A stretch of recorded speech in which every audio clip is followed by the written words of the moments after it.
Russell, what do you think about this show? I think it was great. I'm a big fan of hers, and I've been watching what she's doing. It's always been, you know, forward and fun and sexy, and she is, you know, in such a difficult business, and there's so few African American designers who have the kind of following that she's developing and support system, because it's a small support system. So, you know, in other words, it's so expensive. There's no money, there's no support, and there's only a few of us in the industry who can actually help a person like that get ahead. And it takes a lot of determination and hard work and a lot of talent. You have to leaps and bounds above your competition, and that's what she does. I think I've looked at some of the top designers so far this season, and this is the best show I've seen. A small venue, just we're supporting. I don't see the rest of the industry in the way that I'd like to see, but I think that she's going to make it, and unfortunately the industry is so small that, you know, they have to pick something. Right? If we push hard enough, they'll pick one or two, and she'll be one of them, you know, and I have to keep pushing to get more. Now, you've been paying attention to fashion forever. I remember sitting with you at fashion shows before you started Fat Farm. 20 years. Studying. I remember, I was there talking to you like about it as a 5, baby. Yeah. But you've been studying, you've always studied.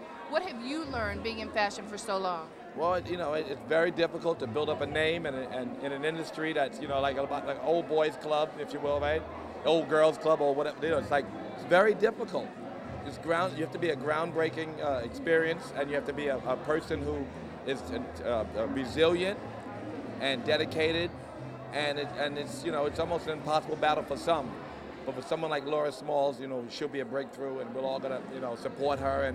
And I learned that you have to be that person. You have to be the Laura Smalls. You have to be that, you know. And she's someone I'm inspired by, and I like what she's doing. And, you know, and plus, like my girl brought me here, Heidi, the first girl. Did I scream? You did. Oh, when she came. Yes, you screamed. Yes, yeah, yes, you did. Yeah. So, but anyway, no, she's here's a model. For example, an African, Latino. There's so few of us. So few of us. There's a girl who belongs in all the shows. And all of these girls, these African girls, these African American girls, these Latino girls, and not only are they not working, but our designers aren't working enough. So we need to keep pushing. And I think in this case, we have a winner, and she's going to open doors for more models, for more stylists, for more, and it's an ongoing process. What are you doing now? Well, our Argyle Culture, we're launching September 30th in Macy's, a big shop. Right next to Ralph Lauren, which, you know, for an African American, we'll be the only men's designer, the only one. You know, like we were the only young men's designer years ago. So for us, it's a struggle. We're the ones given, I guess, an opportunity. The urban graduate, where were they going to play? I mean, where are all the billions and billions of young men's dollars going to go now? To Ralph, every one of them. I love Ralph. I love Tommy, but, you know, something else, a little more edge, a little more personality. America needs it, right? A little color. And so we're there now, you know, and we're launching there. And of course, we have American Classics at Walmart. Again, the only African American. So to keep opening doors and pushing other designers in, and so that's what I'm doing. I have Macy's, Argyle Culture, Todd and Blue at Sears, American Classics at Walmart, Simmons Jewelry. So I'm in the fashion business, as you know. So. I know. Well, yeah. Thank you. Yeah, well, thank you. With Angela Simmons, you look fabulous. What are you wearing today, girl? Thank you so much. I'm actually wearing Caesar Paciati and Custo Barcelona. Fabulous. Thank you. Okay, now I heard you say you change multiple times a day. Is that fun? Well, for Fashion Week, it's like you get to do that. It's like playing dress up and being a little girl over again. It's just fun. So yeah, I do a little bit. I'm guilty. And you are a designer yourself, aren't you? What do you design? Well, my sister and I have online pastry, and right now it's the box of chocolates. That's the newest thing out. And it's basically a whole fitness program. That's what we're working on. It's dance sneakers, runners, which are sneakers to work out in, and that's our main focus right now. But eventually, hopefully in the next couple seasons, you guys will see my line, because I really am working towards that. That's exciting. So have you seen Laura Smalls' clothes before? No, this is actually my first time at the show. I got an invite, and I was really excited, so I was like, I'm going to come out. I heard it's amazing, so I'm here. And are you going to other shows this season? Yes. I've been to Charlotte Ronson yesterday. I'm going to Betsy Johnson, Rachel Roy. There's so many. I mean, it's just great. What do you love the most about fashion? It's just everything. I like that everyone comes out fashionable and everyone puts on their best outfits. It's just the energy in New York is so different to me when it's Fashion Week. Everyone's walking around nice. So what are the trends that you've liked so far as you've been going to these runway shows? I've seen a really cute hat. Like, I think hats are about to trend. They've been trending, but definitely in a bigger way, like grungy hats, but pop colors still. I've seen a lot of yellows and sheer materials. That's really what's trending right now, I think. Excellent. Thank you very much. Thank you so much. I am here with Desiree Rogers, the new CEO of Johnson Publishing Company. Congratulations. Thank you, Harriet. I am so excited to be here at Fashion Week and excited to be with Johnson Publications.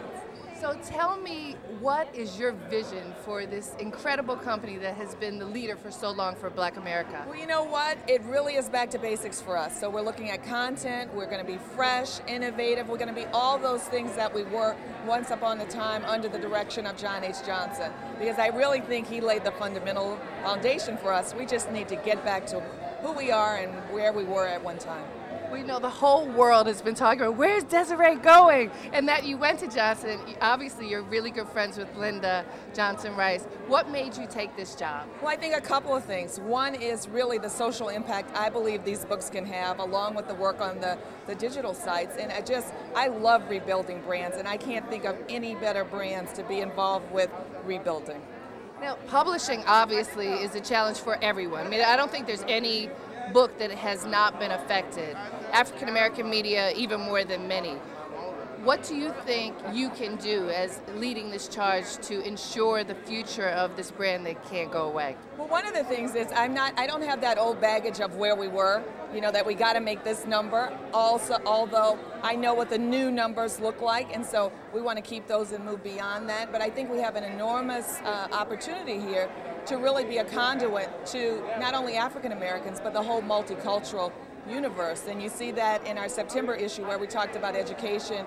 We were out in the community doing a roundtable on education, so we'll continue that dialogue and bringing forth issues that are important to the people that we represent. Now, I also have to say, you are a fashion girl. We've been loving watching you, even before the White House. You're here at Fashion Week. What have you loved so far? You know what? The shows have been great. Jason Wu was great. I can't wait to see this show. I'm just thrilled with that. I was with Iman last night, and so one of the things you'll see on our website is just we're following every show, we're blogging, we're getting those behind-the-scenes pictures, and we really are trying to focus on, you know, people that look like us. So I'm just delighted to be able to have that opportunity and dress up a little. Yeah. Thank you very much. Thank you. I'm here with the one and only Philip Block. We had the privilege of working together on the last Michael Jackson shoot for Ebony Magazine. Oh my God. That was great, wasn't it? That was amazing. You came to me at Kimura's show. I did. And you said, I got a shoot coming up that you have to work on, and I it begged changed, and it worked. and it changed our lives. It will never be the It same. really did. It really did. Every time I hear Mama say, Mama sa, Mama kusa. Yeah, because we were screaming in that in basement. that museum, Remember down in the weren't we? basement? Yeah, and we that ended up being the Jet cover. It was such a privilege to work with you. Oh. You have stood up for what's right in fashion for a long time, at the same time as really defining fashion. Where'd that come from? I think just having good parents, you know, and just having the respect. You know, I've been in the business a long time. I worked as a model for years. And I just think understanding people and what everybody's trying to do. We're all trying to do the same thing, you know, and it's fashion. It should be fun. I love to support new designers. I feel like I've been so blessed. I've gotten to launch so many people's careers, from, you know, Zach Posen to Catherine Melandrino, Elie Saab, George Chakra. You know, everybody. I feel very blessed to be able to be in the position to help other people. And I think, you know, we always have to remember our mentors. So hopefully somewhere along the way these kids will remember me, and someone like Laura Smalls. Love, love, love. So what are you doing right now? I hear there's a book somewhere. Tell me about it. Let me see. Just happen to have it right here. So tell me about it. It's a brand new book. It's called The Shopping Diet, and it's all about economical and emotional solutions to spending less and saving more. You know, I start at the beginning of it, and it's done as a 10-step programming, because a lot of people have an addiction, you know, and we don't think of it like alcoholism or overeating or drugs, but it really is. And when you get those bills, then you realize the problem. So I really wanted a lot of solutions. There's like a whole 47-page guide in the back, like of how to shop when you're pregnant, how to shop on the internet. There's sections of how to clean out your closet, how to take pieces that you love and just turn them into new pieces. Like during the holidays, if you have a great black blazer that you're tired of, put rhinestone buttons on it. Suddenly you have a great outfit for the holidays. Okay, so I want to know, does Philip Block follow his own directions?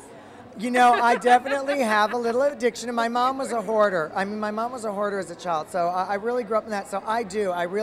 All these tips. The great thing about it is, you know, I'm friends with people like Andre Leontine and Catherine Melandrino and Keisha Whitaker. AJ Crimson, all these different people, yourself. You know, I say to my friends, like, when you read this, you're going to hear your voice in here because it's tips that we all know in the business, but I wanted to share it with people at home. Excellent. Thank you. My Congratulations. pleasure. Thank you.